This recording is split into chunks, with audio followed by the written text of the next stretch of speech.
आज हम मुक्ति के विषय में बात करेंगे। मुक्ति किसे चाहिए और क्यों चाहिए? मुक्ति हमारी चेतना की चरम और परम अवस्था है। इस अवस्था में पहुंचने के पश्चात किसी अन्य अवस्था में प्रवेश करने की आवश्यकता नहीं होती, या यूं कहें कि इस अवस्था में पहुंचने के पश्चात अन्य किसी अवस्था में नहीं पहुंचा जा सकता। परंतु मुक्ति पर विचार करने से पहले हमें मुक्ति के अन्य विषयों पर विचार करना पड़ेगा।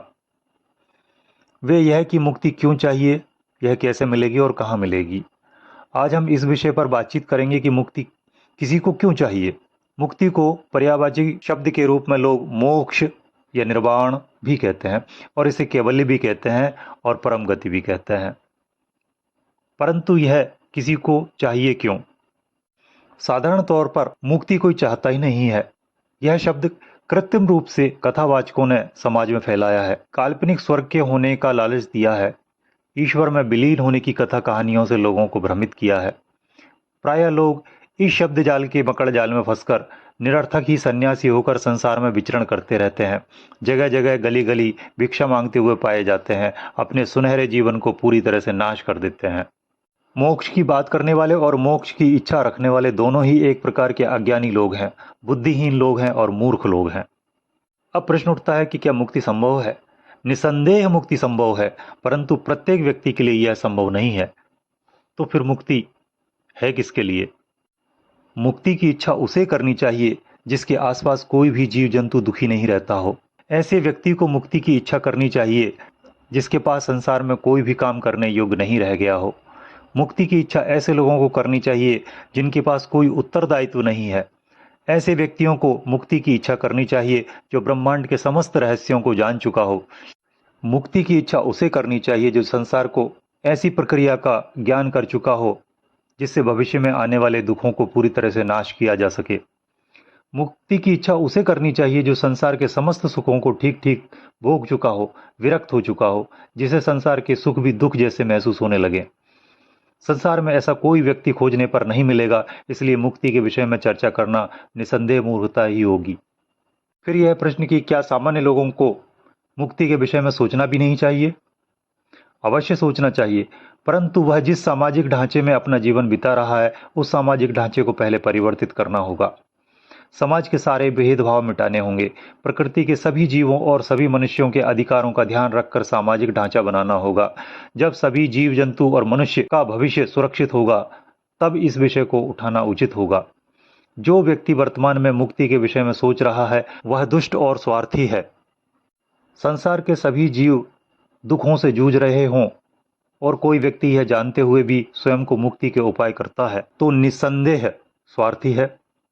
ऐसे व्यक्ति को अनेक उपक्रम करने के पश्चात भी मुक्ति की दशा कभी प्राप्त नहीं हो सकती। किसी भी प्रकार का ज्ञान यदि किसी भी व्यक्ति को होता है तो वह केवल स्वयं के लिए नहीं होता अपितु समाज के दूसरे जीव जंतुओं के लिए भी होता है। यदि कोई व्यक्ति ऐसे परम ज्ञान को प्राप्त करता है और स्वयं ही मुक्ति के उपाय करता है तब भी उसे स्वार्थी कहा जाएगा और संसार में ज्ञान को विस्तृत नहीं करने के दोष के कारण वह मुक्त नहीं हो सकता। इस प्रकार ज्ञानी लोगों को मुक्ति के विषय में विचार नहीं करना चाहिए और अज्ञानी लोग मुक्ति के विषय में विचार करेंगे ही नहीं। कुछ लोग नए नए प्रकार से भक्ति और भजन करने का प्रयोजन बताते हैं, भगवान का नाम लेने को ही मुक्ति का साधन बताते हैं।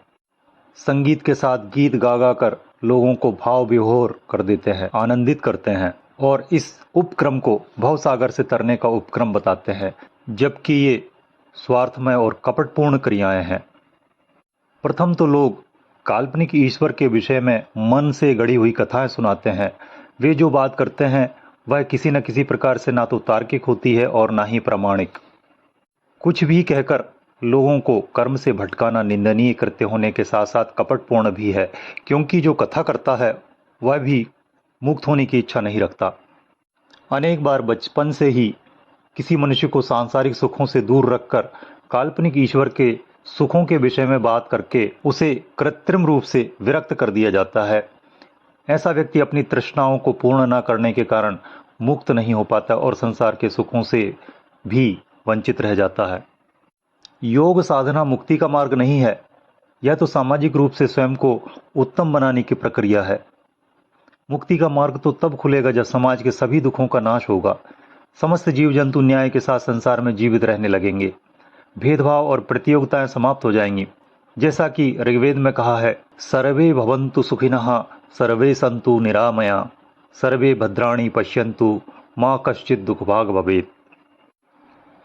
और इस मंत्र के आगे हम एक बात और कहेंगे कि हमें एक सुगठित समाज के निर्माण की आवश्यकता क्यों है, क्योंकि वेदों में ही कहा गया है वसुधैव कुटुंबकम, अर्थात पूरी पृथ्वी पर रहने वाले जीव जंतु और मनुष्य हमारे कुटुंबी हैं। जब हम परस्पर कुटुंबी समझने लगेंगे तब हमें मुक्ति पर विचार करने की आवश्यकता होगी, परंतु वह समय अभी नहीं है।